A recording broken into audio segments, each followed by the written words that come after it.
Este lunes 16 de diciembre, en tapa a tapa, iniciamos la lectura del profeta Miqueas. Llegaremos hasta el capítulo 7, verso 20. Continuamos con Apocalipsis, del capítulo 6 hasta el capítulo 7, verso 17.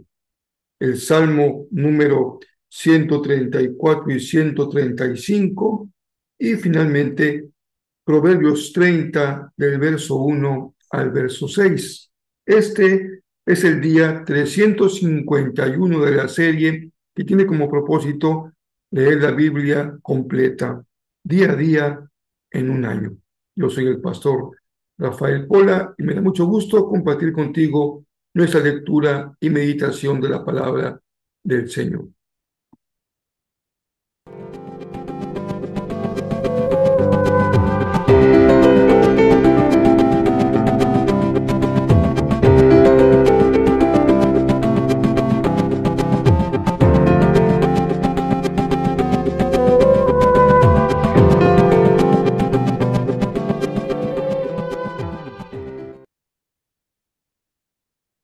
El profeta Miqueas, iniciamos un nuevo libro, así que vamos a escuchar y a compartir el resumen del libro de Miqueas.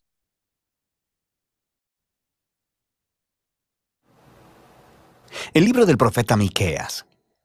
Miqueas vivió en una pequeña ciudad llamada Moreset,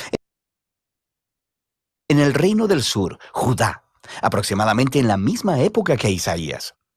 Los reinos del norte y el sur de Israel se habían dividido hace mucho tiempo y ambos habían estado violando su pacto con el Dios de Israel. Así que Miqueas advirtió que Dios traería al gran y malvado imperio asirio para derribar el reino del norte y devastar a Jerusalén. Y también advirtió que después de ellos, Babilonia traería una destrucción aún mayor. Como todos los profetas, Miqueas habló de parte de Dios para acusar a Israel, o como él dice en el capítulo 3, estoy lleno de poder, lleno del Espíritu del Señor, y lleno de justicia y de fuerza para declarar cómo Israel se ha rebelado. Así que la mayor parte de este libro explora las acusaciones de Miqueas y sus advertencias del juicio de Dios sobre Israel. Pero Miqueas también tenía un mensaje de esperanza que contrarrestaba estas advertencias, concerniente a la restauración que Dios traería después de su juicio. Y si profundizas en este libro con nosotros, verás cómo funciona esto. Las primeras dos secciones del libro desarrollan las acusaciones y advertencias de Miqueas contra Israel y contra sus líderes. La primera parte inicia con una descripción poética de Dios apareciendo sobre Israel, justo como lo hizo en el monte Sinaí. Aquí tenemos fuego, humo y terremoto. Pero esta vez Él no ha venido a hacer un pacto. Él ha venido a traer su juicio sobre Israel por más de 500 años de rebelión.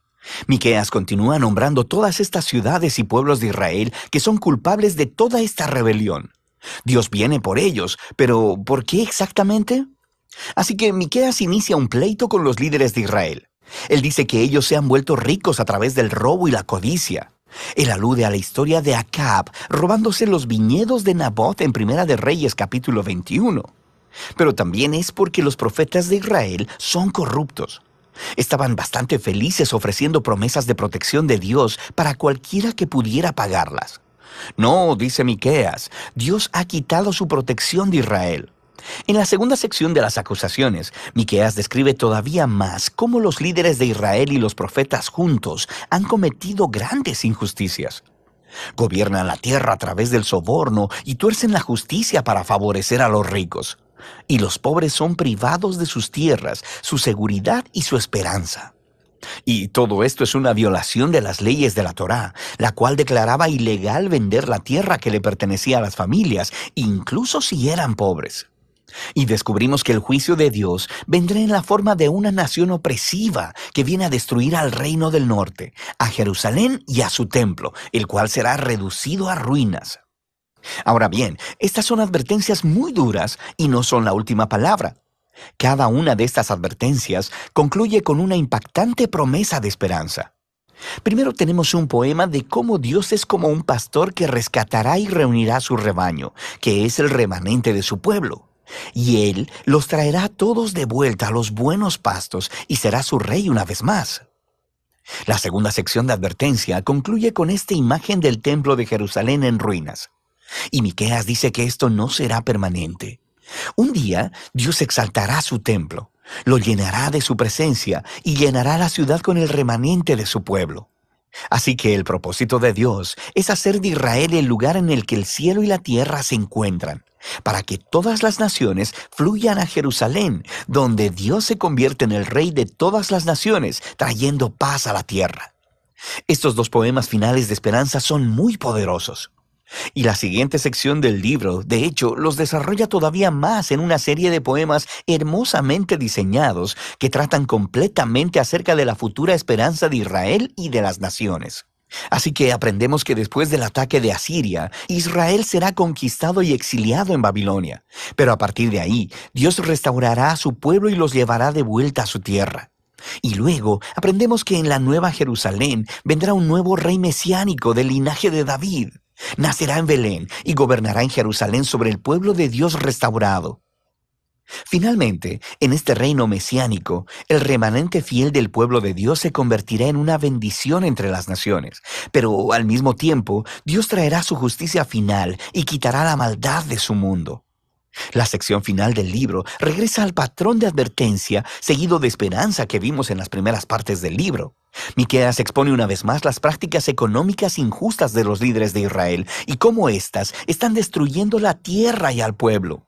Y aquí, Miqueas ofrece sus famosas palabras que resumen lo que significa que Israel siga a su Dios. Ya que se te ha declarado lo que es bueno, ya se te ha dicho lo que de ti espera el Señor. Practicar la justicia, amar la misericordia y humillarte ante tu Dios. Esto es exactamente lo que Israel no ha estado haciendo, y por eso vendrá su ruina. Sin embargo, el libro termina con otra poderosa nota de esperanza. Israel es personificado como un individuo, sentado solo, en vergüenza y derrota. Es una clara imagen de la destrucción y el exilio de Israel. Y este individuo está esperando la misericordia de Dios y le ruega a Dios que le escuche y le perdone. Pero, ¿por qué? ¿Por qué Dios escucharía y perdonaría a su pueblo incrédulo y rebelde? Bueno, el poeta ofrece dos razones. Primero, por el carácter de Dios. ¿Qué Dios hay como tú que perdona la maldad y pasa por alto el delito? Él sabe que la misericordia de Dios es más poderosa que su ira o juicio. La segunda razón son las promesas de Dios. Él dice, muestra tu fidelidad a Jacob y tu lealtad a Abraham, como desde tiempos antiguos se lo juraste a nuestros antepasados. Estas son las últimas palabras del libro. Son una alusión a las promesas del pacto de Dios con Abraham y su familia, allá en Génesis, donde establece que todas las naciones encontrarían la bendición de Dios a través de la familia de Abraham. Pero para convertirse en una bendición para las naciones, Israel debe primero ser fiel a su Dios. Así que esto explica este ir y venir entre el juicio y la esperanza en el libro de Miqueas. Si Dios va a bendecir a las naciones a través de Israel, entonces Él debe confrontar y juzgar la maldad que está entre su pueblo. Pero su juicio es lo que conduce a la esperanza, porque el amor del pacto y las promesas de Dios son más poderosas que la maldad humana. Y su propósito final no es destruir, sino salvar y redimir. O como lo dicen las últimas líneas del libro, Dios se deleita en su amor de pacto. Así que, una vez más, mostrará compasión. Él pondrá su pie sobre nuestra maldad. Él arrojará nuestro pecado a las profundidades del mar. Y de eso se trata el libro de Miqueas.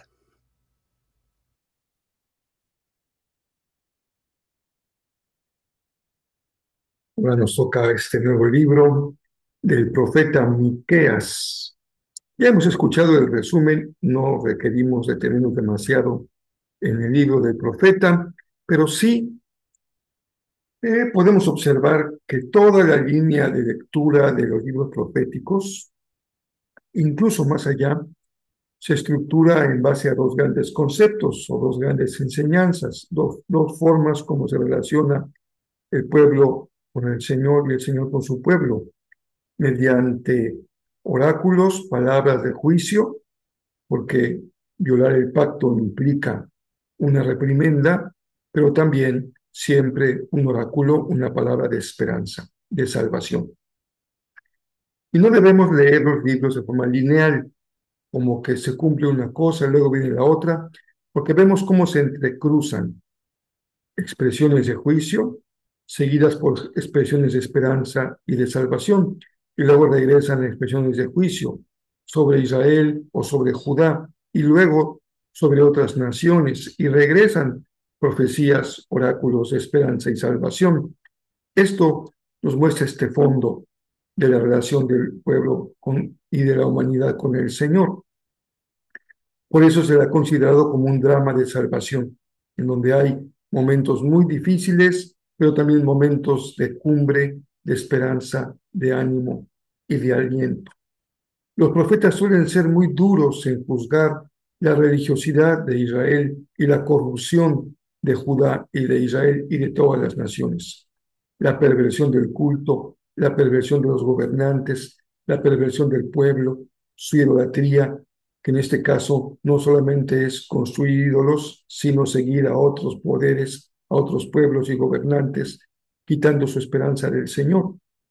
Así que hay toda una profundidad en Miqueas como coincidente con los demás profetas, pero sobresale dos elementos en todo texto profético: el juicio, palabras de denuncia de la corrupción del pueblo, y segundo, el privilegio de una fe que se expresa de manera ética y moral, con estilo de vida. Y es el pasaje muy conocido de Miqueas, en donde él señala con claridad qué es lo que Dios está esperando del pueblo. Y dice, en este caso, en la Nueva Traducción Viviente, Dios espera no sacrificios, sino que el pueblo haga lo correcto, que ame la compasión, que camine humildemente con su Dios, que ame la compasión, que haga lo correcto. La primera expresión, hacer lo correcto, es esta dimensión ética de comportarnos correctamente. Dos, que haya un corazón compasivo. Yo podría portarme bien y no preocuparme por nadie más. Se complementa un buen comportamiento con un corazón lleno de compasión. Y por último, que yo camine con el Señor, que tenga una relación personal con Él día a día. Eso es caminar con Dios, tener una relación con Él día a día, leer la Biblia a diario, orar diario, ya sea en oración individual o colectiva, de acción de gracias o de petición o de intercesión o de arrepentimiento y confesión. Caminar con Dios, buscar tener comunión no solamente leyendo, sino estableciendo una relación con Él como el Dios vivo y verdadero. Esta es la enseñanza del profeta Miqueas. Y bueno, Apocalipsis nos lleva al capítulo 6 y 7, en donde continúan estas visiones majestuosas de Juan en el trono de Dios. Y en el capítulo 6 se van revelando los sellos. Se va rompiendo un sello, otro sello, hasta llegar al cuarto sello, quinto sello. Y después vendrá el sexto sello, del primero al sexto. Los primeros 4 sellos están siendo revelados por medio de caballos: el caballo blanco, el rojo, el negro y el verde claro. En el primer sello, el jinete lleva una corona de victoria. En el segundo, es un caballo de guerra y de masacre. El tercero, un caballo de balanza para que nada se desperdicie. Y el cuarto, un caballo que va a matar con espada a la cuarta parte de la tierra. Pero hay un quinto sello que muestra una gran multitud vestidos de ropas blancas, y dice la respuesta de la voz que contesta con Juan: ellos son los que están vestidos de ropas blancas, que son los que han salido mártires de la gran tribulación. Viene un sexto sello, que es un terremoto con estrellas, y un sello final que se le conoce como el sello del Dios viviente. Recuerden que el pueblo hebreo, los números son importantes. El 7, ese es el número de perfección que le corresponde al Señor, por eso se llama el sello del Dios viviente. detiene a los 4 ángeles que tienen poder para hacer daño y va a sellar antes a los 144,000 de las tribus de Israel. Es como un grupo que ha sido seleccionado de todas las tribus para ser sellado. Y la visión final del capítulo 7 es una gran multitud con túnicas blancas que adoran al Cordero. Los ángeles lo adoran y la visión final es que el Cordero será el pastor de ese pueblo y serán guiados hacia agua de vida. Apocalipsis es un gran libro de adoración.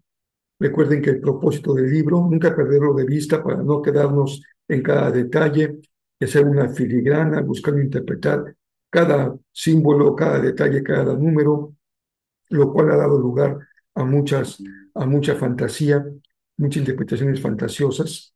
Es entender que en el fondo su significado es un libro que expresa la adoración del tiempo final, la adoración a Dios, el juicio de Dios sobre la tierra y la salvación y preservación de su pueblo, a través, en este caso, de esa multitud con ropas blancas.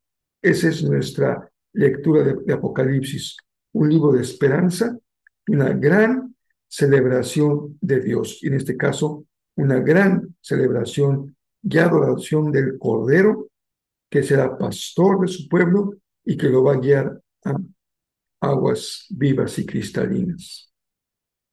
Que esa sea siempre nuestra labor, guiar al pueblo de Dios hacia aguas cristalinas y vivas que nutran nuestros corazones.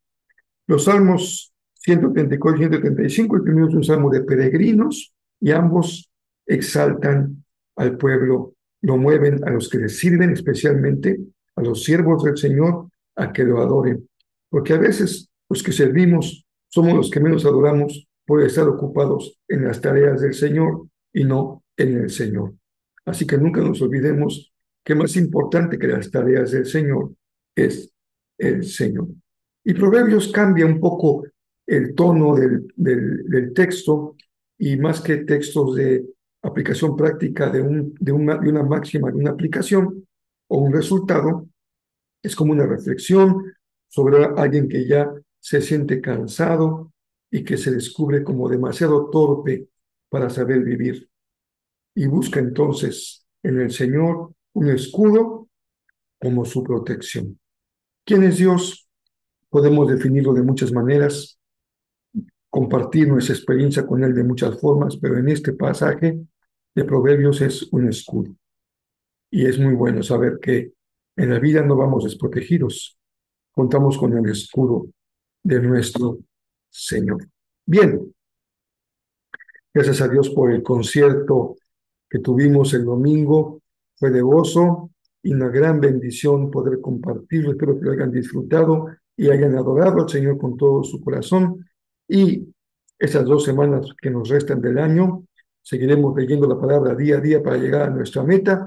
Y el próximo año, desde ahora lo comparto con ustedes, el próximo año regresaremos a sabiduría práctica, Proverbios. Estaremos prácticamente casi todo el año terminando el libro de Proverbios. Estaremos con las partes que nos faltan de Proverbios, porque ya tenemos varios años trabajando con Proverbios en las meditaciones diarias.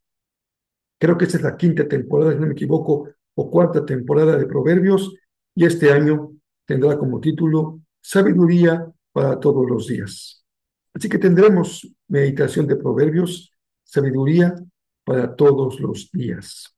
Y en nuestros mensajes dominicales tendremos una nueva serie también, que empezamos en enero, y he estado predicando también ya por varios años, Juan. Ya llevo todo el Evangelio, creo que 2 veces, si no me equivoco, las cartas, y también ya prediqué alguna vez, hace ya varios años, como tal vez más de 10 años, Apocalipsis, pero fue una exposición bastante, digamos, breve, porque fueron capítulos muy largos. Ahora regresaremos a Apocalipsis, vamos a ir un poco más despacio para terminar como corresponde toda la literatura llamada Juanina, y estaremos con el Apocalipsis, un libro de aliento, de fortaleza, de ánimo, de victoria. Estaremos entonces considerando este mensaje del Señor para nuestro corazón. Que tengan una semana muy bendecida. Algunos ya están de vacaciones, disfrútenla. Si aún algunos tienen que trabajar, pues hagámoslo con intensidad. Cerremos muy bien este año. Y el próximo domingo 22, en Jezreel, tenemos nuestro culto navideño y tendremos nuestro convivio también, nuestro brunch navideño, que en este caso será a mediodía del domingo. Así que también disfrútenlo, compartamos con gozo en nuestro corazón y que el Señor bendiga muy ricamente esta semana.